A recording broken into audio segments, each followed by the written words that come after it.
여러분, 천국 같은 휴양지라는 말 들으면 어디가 떠오르세요? 푸켓?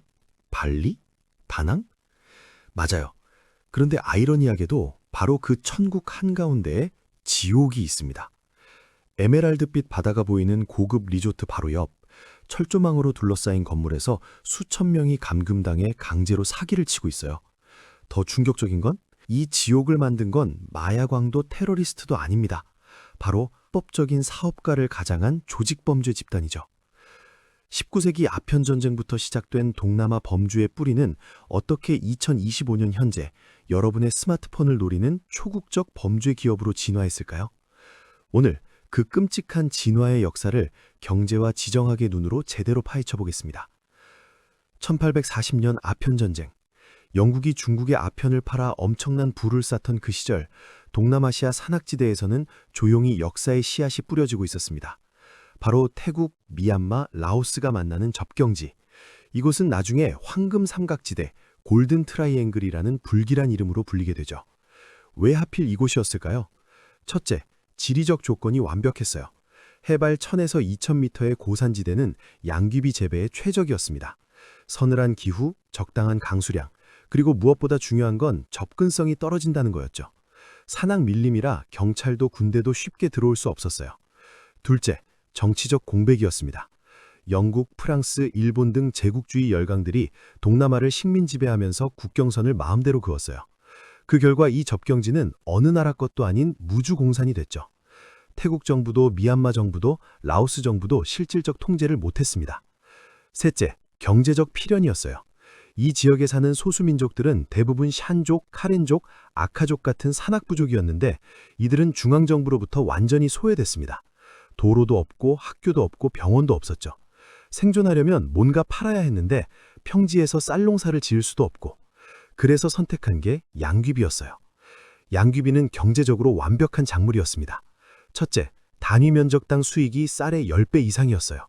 둘째, 가볍고 부피가 작아서 산악지대에서 운반하기 쉬웠죠. 셋째, 부패하지 않아 장기 보관이 가능했습니다.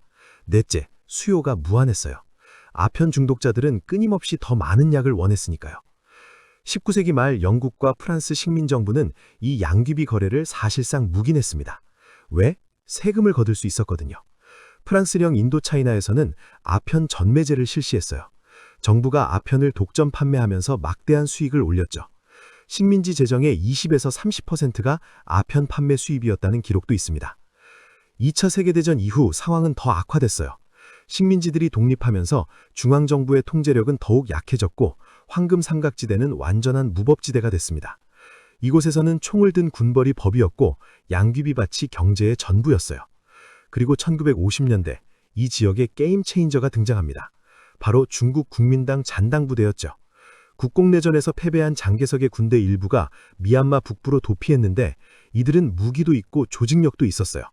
그들은 생존을 위해 그리고 언젠가 대륙을 수복한다는 명분 아래 헤로인 사업에 뛰어들었습니다. 이렇게 생존을 위한 마약 재배는 지역 문화로, 경제 시스템으로 고착됐어요. 할아버지 세대가 양귀비를 심었고 아버지 세대가 아편을 만들었고 아들 세대가 헤로인을 전제했죠. 이건 단순한 범죄가 아니라 산업이 된 겁니다. 그런데 여기서 질문 하나. 이 무법지대가 어떻게 세계 최대의 마약 제국으로 성장했을까요? 그 뒤엔 놀랍게도 미국이 있었습니다. 과연 무슨 일이 벌어진 걸까요? 1950년대, 1970년대, 냉전의 한복판, 미국과 소련은 지구 곳곳에서 대리전을 벌이고 있었습니다. 그리고 동남아시아는 그 최전선이었죠. 중국이 공산화되고 한국전쟁이 터지고 베트남이 분단되면서 미국은 도미노 이론에 사로잡혔어요. 베트남이 넘어가면 태국도 말레이시아도 인도네시아도 다 공산화될 거야. 그래서 미국은 적의 적은 친구라는 원칙 아래 누구든 반공만 외치면 지원했습니다. 그중 하나가 바로 미얀마 산악지대의 국민당 잔당부대였죠. 이들은 약 1만에서 2만 명 규모로 중국 윤난성 국경 근처에 주둔하며 언젠가 대륙을 수복한다고 주장했죠. 미국 CIA는 이들에게 무기와 자금을 지원했습니다. 공식 기록엔 없지만 수많은 증언과 문서들이 이를 받침해요. 왜? 중국 본토를 교란하고 공산주의 확산을 막는 데 이들이 유용했으니까요. 그런데 문제는 이 부대가 작전 자금을 어디서 구했느냐는 겁니다. 바로 헤로인이었어요. 국민당 잔당은 군사조직 납계, 양귀비 재배부터 헤로인 전제, 유통까지 모든 과정을 인더스트리화했습니다. 그들은 현지 소수민족들에게 양귀비 재배를 강요했고 밀림 속에 정제 공장을 세웠어요. 그리고 만들어진 헤로인을 태국, 홍콩을 거쳐 전 세계로 수출했죠. 이 과정에서 전설적인 마야광들이 탄생했습니다. 가장 유명한 인물이 바로 쿤사예요. 그는 미얀마 샨족 출신으로 1960년대, 90년대 황금 삼각지대를 지배한 헤로인의 대부였죠. 최전성기에 그의 사병은 2만 명이 넘었고 연간 헤로인 패송량은 전 세계 공급량의 70%에 달했습니다. 쿤사는 단순한 범죄자가 아니었어요. 그는 자신을 샨족 독립운동가로 포장했죠. 우리는 마약상이 아니라 자유를 위해 싸우는 전타다. 헤로인은 어쩔 수 없이 하는 거다.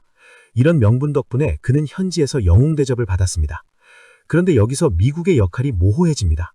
공식적으로 미국은 마약과의 전쟁을 선포했지만 실제로는 반공 세력이라면 마약왕이든 뭐든 눈 감아줬어요.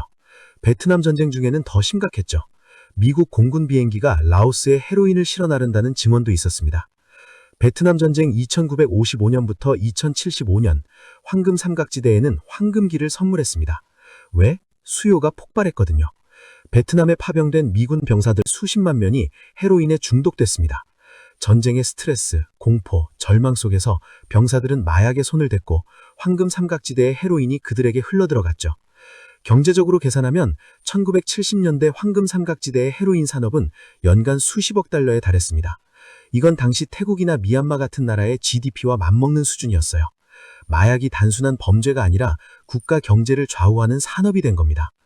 1975년 베트남 전쟁이 끝나고 1980년대 들어 상황이 조금씩 바뀌기 시작했어요.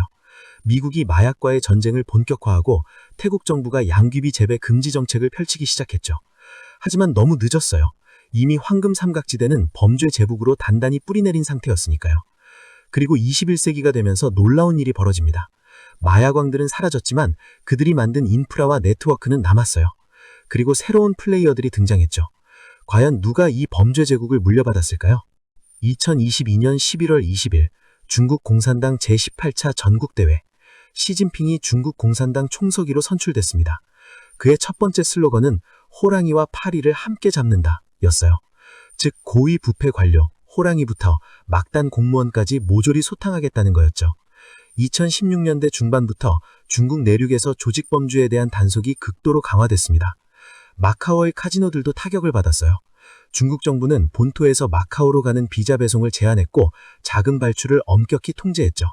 마카오 카지노 수입이 2014년 정점을 찍고 2015년 16년에 30% 이상 급락했습니다.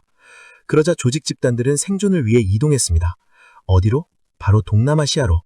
특히 캄보디아, 라오스, 미얀마 같은 정부가 부패하고 법 지행이 약한 나라들이 새로운 천국이 된 거죠. 왜 하필 이 나라들이었을까요? 첫째, 지리적 조건이 완벽했어요. 캄보디아와 라오스에는 중국계 주민이 많았고 이들은 언어도 통하고 문화도 비슷해서 조직 집단이 활동하기 편했죠. 둘째, 정부가 돈에 매우 약했습니다. 캄보디아의 훈센 정권은 중국의 경제 지원에 전적으로 의존했어요. 중국계 사업가가 인자한다고 하면 무조건 환영했죠. 셋째, 법적 허점이 많았어요. 캄보디아와 라오스는 온라인 도박이 합법이었습니다. 조직 집단들은 이 허점을 파고들었어요. 우리는 합법적인 온라인 카지노 사업을 하는 겁니다. 라고 주장하면서 거대한 카지노 단지를 건설하기 시작했습니다. 2015년, 2020년 사이 캄보디아 시아누크빌은 완전히 변했습니다. 한적한 해변 도시였던 이곳에 수십 개의 고층 카지노 건물이 우후죽순 들어섰죠.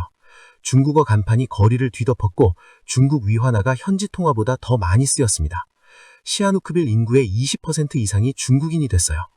이 카지노들은 겉으로는 합법 사업이었지만 실상은 달랐습니다. 첫째, 자금 세탁의 온상이었어요. 중국 본토에서 불법으로 빼돌린 돈을 카지노를 통해 깨끗한 돈으로 세탁했죠. 둘째, 온라인 도박의 거점이었어요. 중국 본토를 겨냥한 불법 온라인 도박 사이트를 운영하면서 막대한 수익을 올렸죠. 셋째, 범죄 인프라의 허브였어요. 마약 밀책, 인신매매, 위조 퍼서포트 등 온갖 범죄가 이곳에서 기획되고 실행됐죠. 그리고 가장 중요한 건 이 모든 게 현지 정부의 묵인 아래 이루어졌다는 겁니다. 캄보디아 정부는 왜 이걸 방치했을까요? 돈 때문이었어요. 중국계 카지노 기업들은 캄보디아 관료들에게 엄청난 뇌물을 바쳤고 정부는 세금 수입도 올릴 수 있었죠. 훈센 총리는 공개적으로 중국 인자는 캄보디아 경제 발전에 필수적이다, 이렇게 옹호했습니다. 하지만 2019년부터 분위기가 바뀌기 시작했어요. 국제사회의 압력이 거세졌거든요. 미국과 유럽은 캄보디아가 중국 범죄 조직의 천국이 됐다고 비난했고, 캄보디아 정부는 어쩔 수 없이 온라인 도박 금지령을 내렸습니다. 그러자 조직 집단들은 또 이동했어요. 이번엔 미얀마로. 그런데 미얀마는 캄보디아보다 훨씬 더 위험한 곳이었습니다. 왜? 2023년 캄보디아 시아노크빌에 대한 국제사회의 압력이 극에 달했습니다. UN, 미국, 유럽연합이 캄보디아 정부에 인신매매 범죄를 근절하라고 요구했고, 훈센 정권도 더 이상 버틸 수 없었어요. 2023년 중반부터 캄보디아 경찰이 일부 사기단지를 급습하기 시작했죠. 하지만 범죄 조직들은 이미 준비하고 있었어요. 그들은 새로운 천국을 찾았습니다. 바로 미얀마였죠. 그런데 미얀마는 캄보디아와는 차원이 다른 무법지대였어요. 왜? 2021년 2월 미얀마에서 군부 쿠데타가 일어났습니다. 민선 정부를 전복하고 군부가 권력을 장악했죠. 그러자 전국 각지에서 반군부 저항이 터져나왔고, 미얀마는 사실상 내전 상태로 빠져들었습니다. 중앙정부의 통제력은 수도 네피도와 양곤 정도에만 미쳤고, 국경 지역은 완전한 무법지대가 됐어요. 특히 미얀마 동부, 태국과의 국경 지역은 소수민족 무장단체들이 지배하고 있었습니다. 카렌족, 샨족, 와족 등 각 민족이 자체 군대를 가지고 있었고, 이들은 중앙정부와 수십 년간 전쟁을 벌여온 상태였죠. 이 지역에서는 총을 든 군벌이 법이었습니다. 범죄 조직들은 이 군벌들과 거래했어요. 우리가 카지노 단지를 지으면 당신들에게 수익의 일부를 주겠다. 그리고 우리를 보호해달라. 군벌들은 돈이 필요했죠. 무기 사고, 병사들 월급 주려면 자금이 필요했으니까요. 그래서 쌍방이 윈윈하는 거래가 성립했습니다. 이렇게 만들어진 대표적인 곳이 바로 KK파크예요. 미얀마 동부, 카인주에 위치한 이 단지는 겉으로는 경제특구를 표방했지만 실상은 거대한 범죄 공장이었죠. 면적만 수십만 평방미터에 달했고 수천 명이 감금돼 있었습니다. KK파크의 끔찍한 점은 무엇일까요? 첫째, 완전한 치외법권 지역이었어요. 미얀마 중앙정부의 경찰도 군대도 이곳에 들어올 수 없었죠.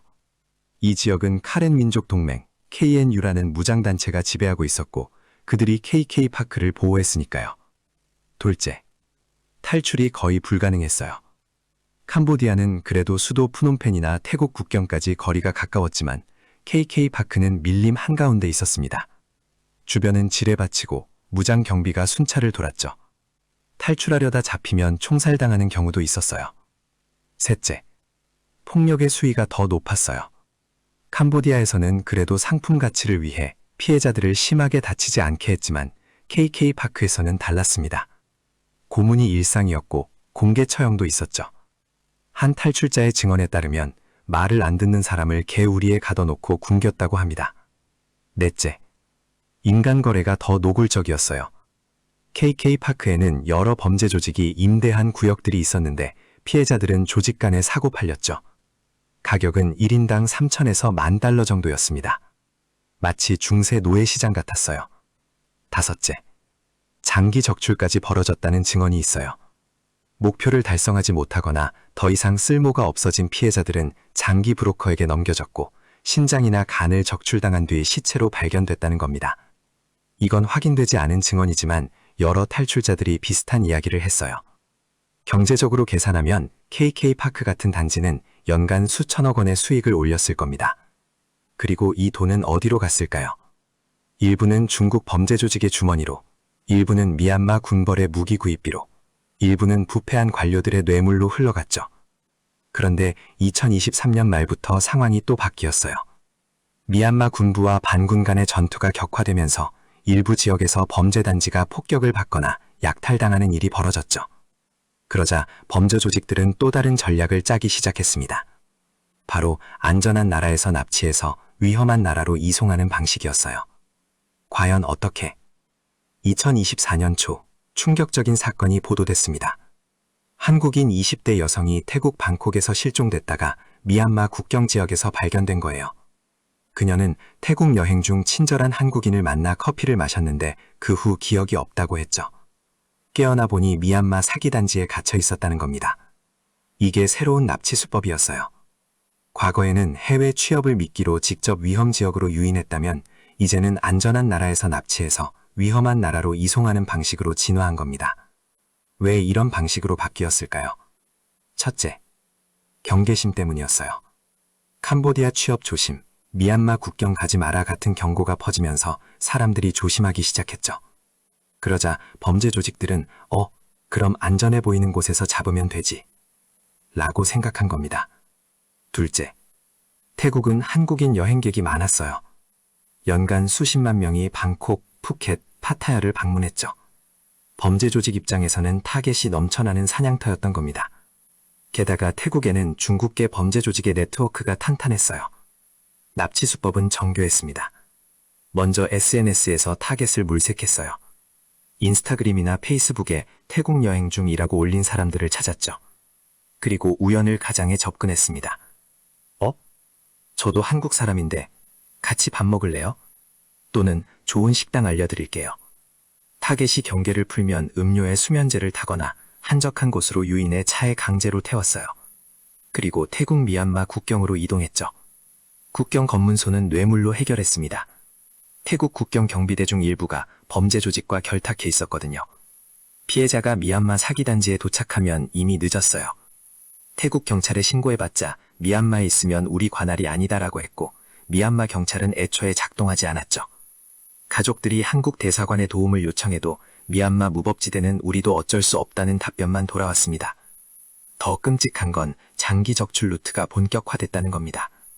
2024년 중반 태국 경찰이 불법 장기 밀매 조직을 적발했는데 이들은 미얀마 사기단지와 연결돼 있었어요.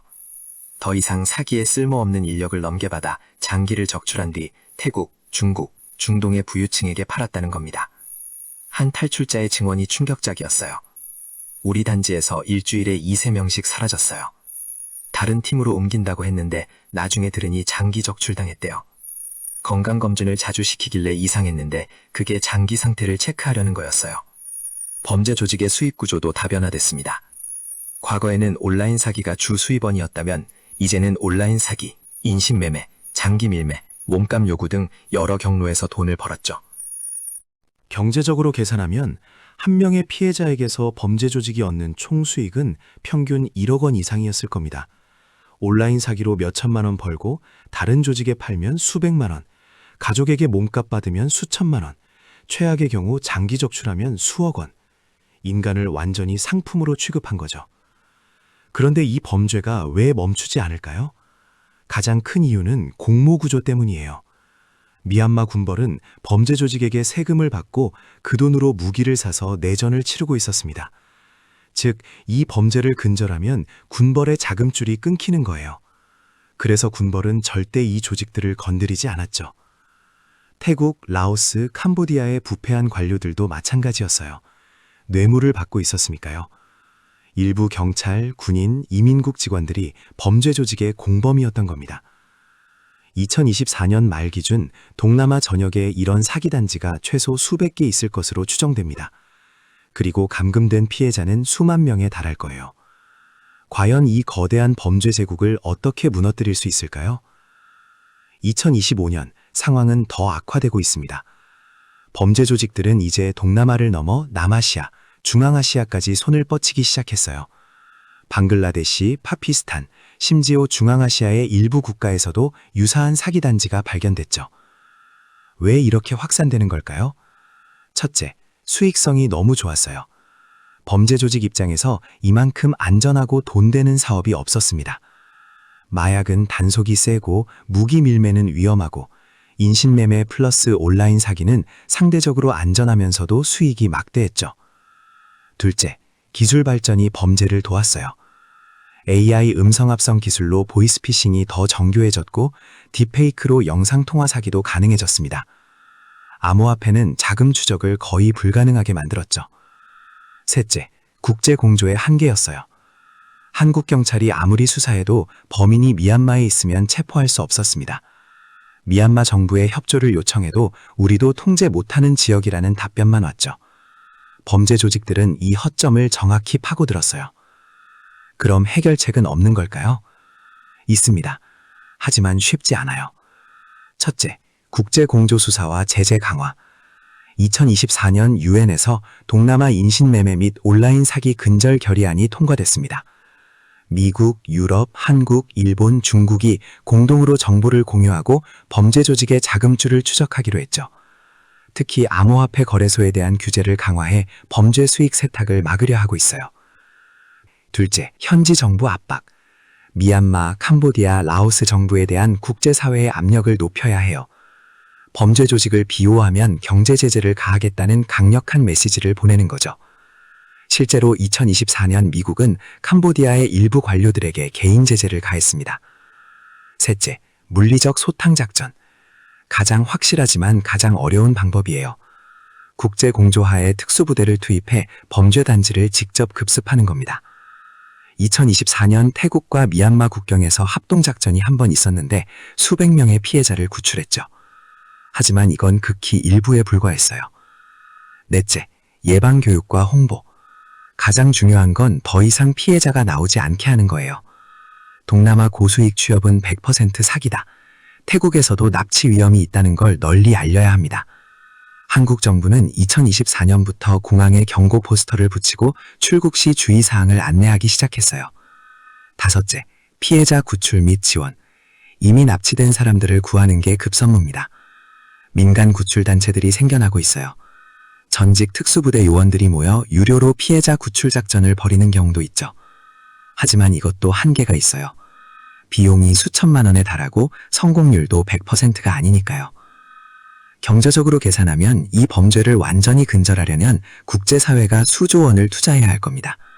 하지만 안 하면 피해는 더 커질 거예요.